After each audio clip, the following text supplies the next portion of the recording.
Hey, it's Mac with PriceActionTradingSystem.com, and it's Tuesday. It's October 19th. This will be our chart lesson for today. And I thought I'd start out by showing you our daily chart here with the envelope bands again.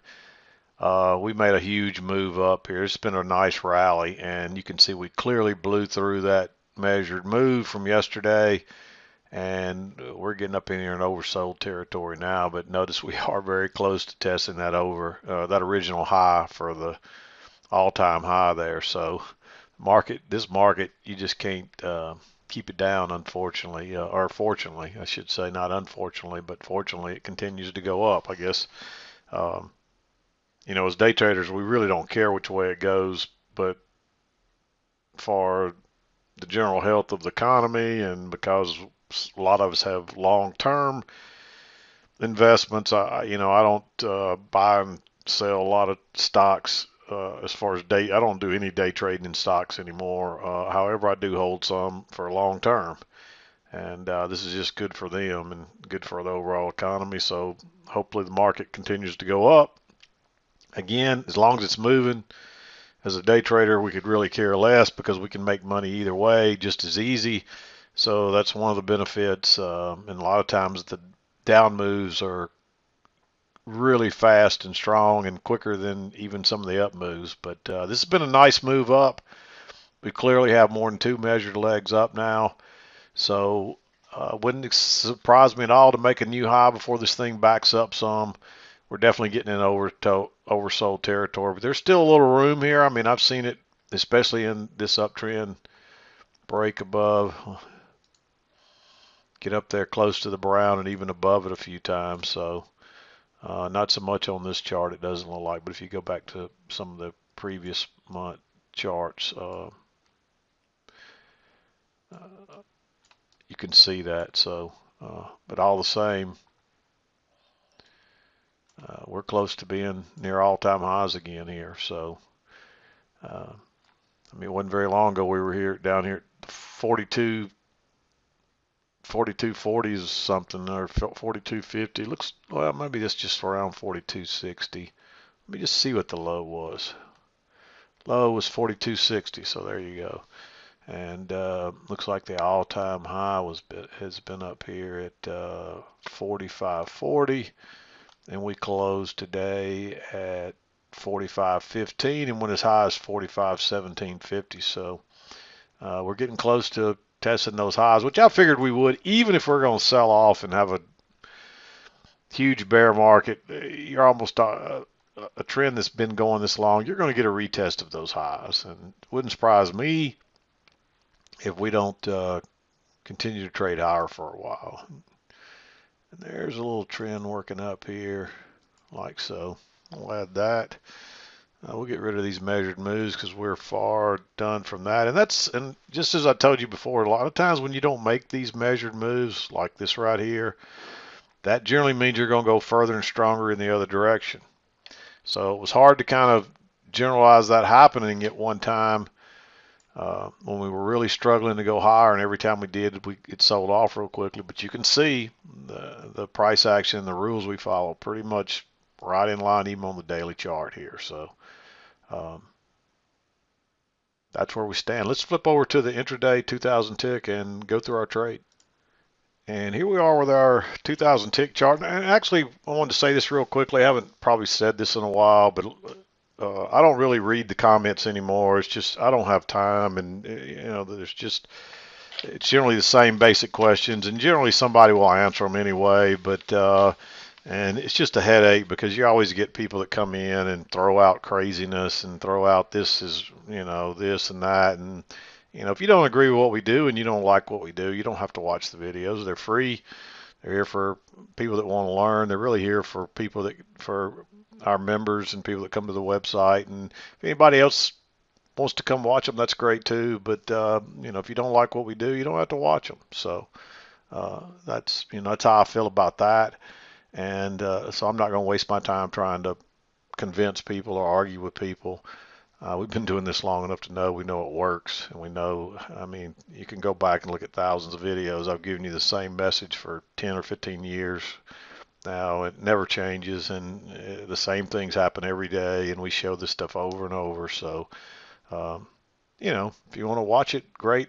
That's what it's here for. Hopefully somebody can learn from it. And if you're not interested, that's okay too. Go find something that works for you that you think is better, and that's okay too.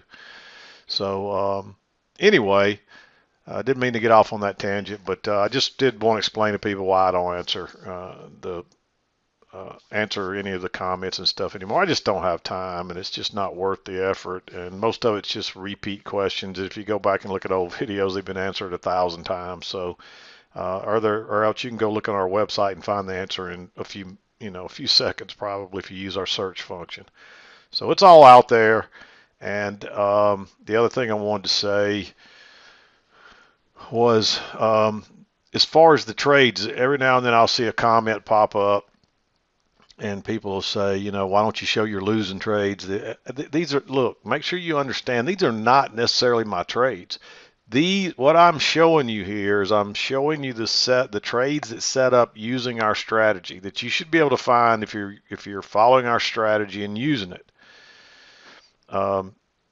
That's what I'm showing here. I'm not showing my trades. Obviously, I do trade most days. Generally, I trade every day. Some days I didn't take a trade. Today I didn't take a trade because I was too busy with other stuff, and there weren't a lot of setups, and I didn't take a trade today. That's rare, but sometimes I don't take a trade. But generally, the trades I mark, I will have taken some of them, one or two, or sometimes even more. But generally, I take anywhere from 1 to 3 trades a day on average. I think my average shows I take 2.5 or 2.4 trades per day or something if I look at my performance numbers. So generally I will have taken some of these trades, but these are not my trades I'm marking. So I'm not marking trades.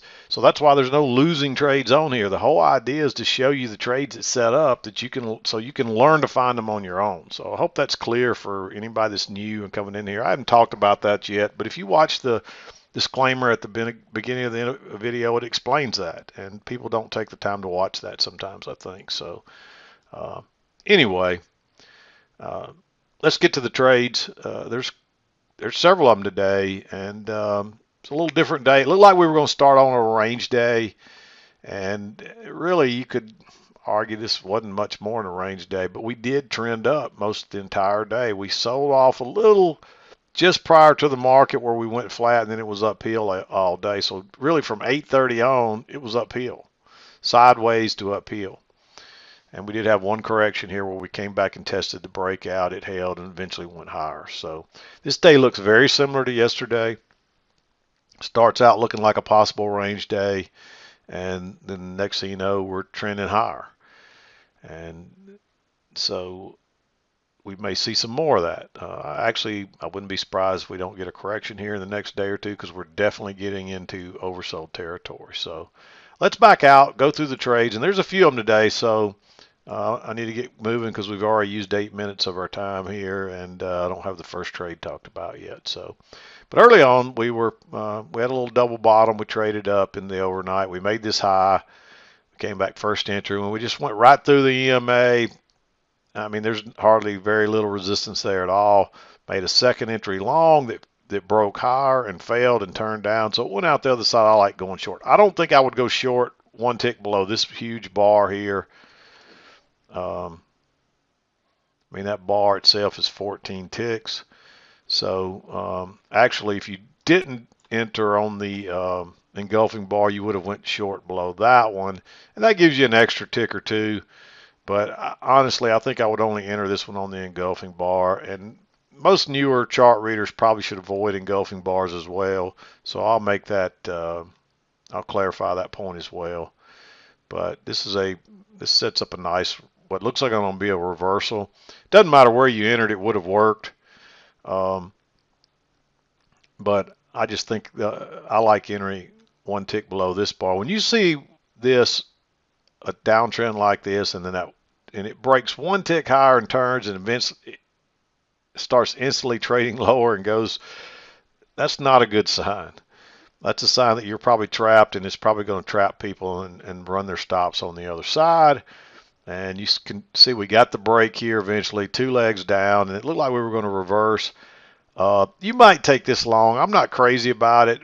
Notice we made a low. We came back and tested it once. We tested it twice. You get a nice bar here. It's got a little stem, and so you got to go long one tick above the EMA with some stem there. I'm not crazy about that trade. I marked it. It's a little aggressive, but notice we break out up here, and unfortunately you don't get a short to come back either. And then we come down here and it breaks out the other side, and it gives you a pretty nice bullish bar to get in right at the lows. That gives you plenty of room, and it gives you enough room for a runner if we're going to the other side, if this is a little tight range, which it's pretty obvious it is. Look how flat the EMA is. Comes up here, turns down instantly on a lower high off of this setup. Again, another nice bearish bar. Go short one tick below that, and then it runs to the other side.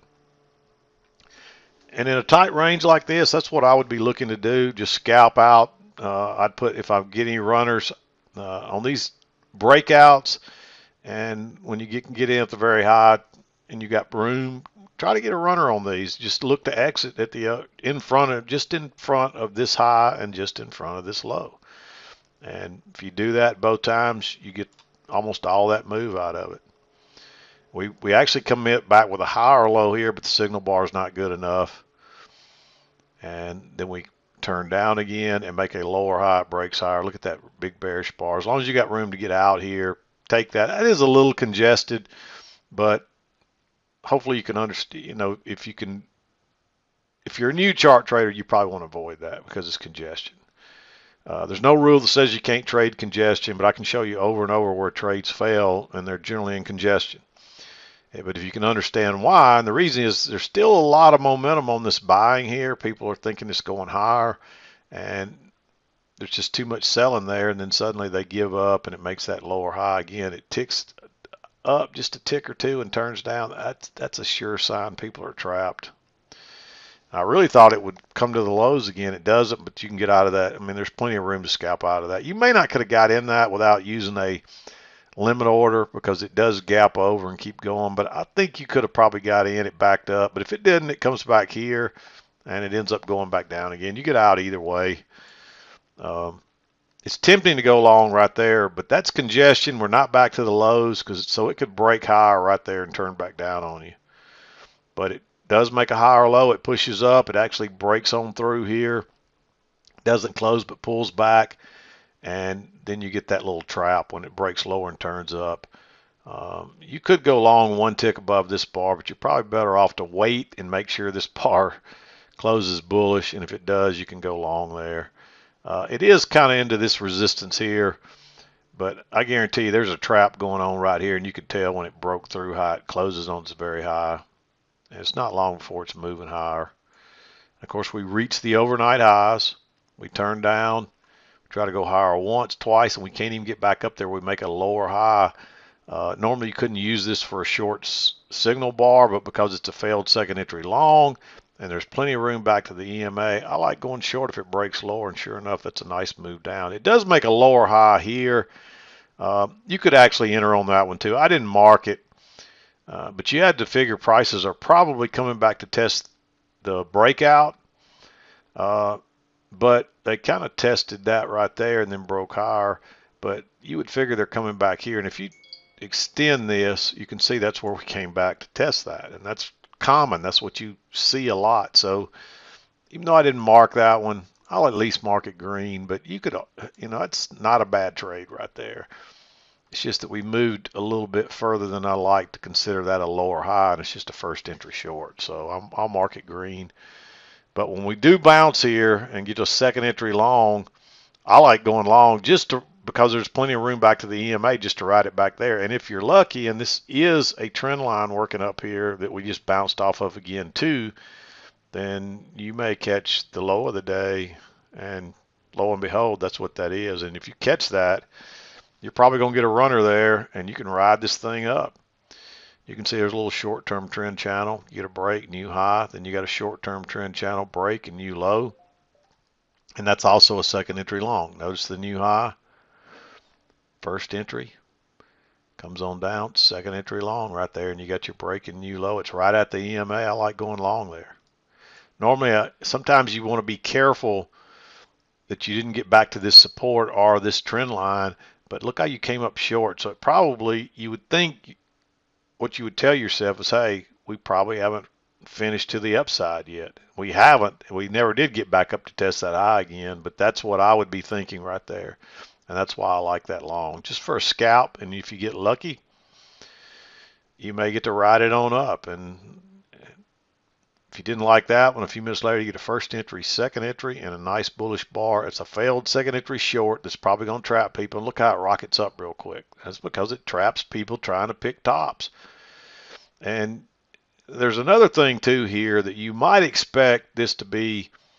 Most breakouts will fail, and so you might have been thinking short here, but with that congestion and still being above the EMA and right at the midline with a possible this gray trend channel, don't try to go short there yet, because this is what happens. You get trapped, and you can see the way it rockets up right there. They trap people, and right here too, boom.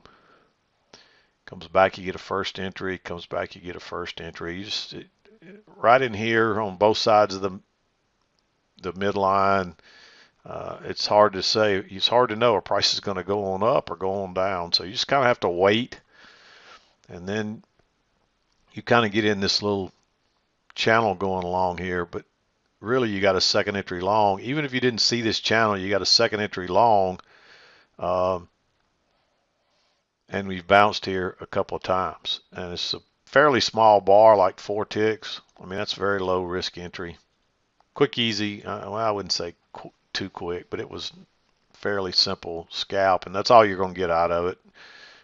It turns down up here at the resistance again, and it sells off, and there's really no way to get in this. You don't want to trade that, and it just runs down. You get a higher low, then you get a failed second entry short. It gets back above, and that acts as support. There's plenty of room back to the EMA. I like that one just to ride it back to the EMA, because it's obviously on the second entry. It's not going down yet. And then you actually get another little tick lower that fails and turns and goes out the other side. You may go along there, but I would definitely wait for this to close and put my buy order 1 tick above that. That's real close to whether or not it closes in the upper third. Generally, you want to see a reversal come back from above the EMA, but this looks like a good trap here, actually, and if you can see it, it does take on off. And we run up and we're looking for prices to make a new high anyway on this gray channel. And they do, they run up, they sell off. There's a lower high here, but I wouldn't take that right into the EMA right at the cutoff at 230, and that gets us into 230. And you can see we ended up making another leg up. So, and we didn't quite get our measured leg. Notice there was the big leg here from this morning, and if you measure that and then move it over to the low here, that would have been your target, and we came very, very close to that. Didn't quite get it today, so but that was a nice move. Would have given you a nice target and kept you into the end of the day. And again, don't enter any new trades after 230, which is where it turns gray again here. However, if you're in a trade already, you can manage it through this. Just manage it like you would any other trade. But just a lot of times after 3 o'clock, it just, you don't get a lot of bars, and it looks like this and just goes sideways. But today they continue to buy it. That's probably a good sign. So maybe some short covering, people worried about where we're headed tomorrow and the fact that maybe this thing's reversing, or it could just be new. It's probably a combination of both, some new longs coming in, but the fact that we continue to trade up and right into the close is pretty promising for going higher at some point, even if not tomorrow, because we are getting into oversold territory. So anyway, I still made 20 minutes there. We got 19 minutes and something here. So yeah, I think that's about it for today. Again, somebody did, we'll say this, because when I sent this in this morning, I think the chart looked something like this. And, I said that, hey, it's a possibility we could get a leg up, but it's looking like a range day. And so I'm kind of leaning towards a range day, which I was at this point, but it doesn't mean we can't go higher. We don't trade what we think, we trade what we see. And when I posted my chart this morning, if you look at that, this looks like a possible range day. But you have to keep in the back of your mind that if we make a higher low and break out up here, we're probably going to try for a measured leg. Doesn't mean we won't get it. There's also a gap here because we closed yesterday here and we opened at this yellow line. So when, and of course you don't see it on this chart because this is a 24-hour chart, but if you went to a non-24-hour chart, you wouldn't have this gray part in here. It would just open right here at 8:30 and it would have closed here, so there would be a gap in there. And generally the market doesn't like gaps and they close them real quick. So that was another reason I was leaning towards a possible. Actually, we're not looking for the close. We're looking for the high from yesterday. You look for the high first, which would have been, right here. So the gap would have been from this high to this open. And then secondary would be the close here. Some people get confused on that because I talk about this close a lot, because generally if you come to fill the gap, a lot of times they're the same place. Not always, but a lot of times. And so, and if they're real close, generally you'll feel, even if you'll feel one, if you're going to feel one, you'll feel them both. You'll test both of them.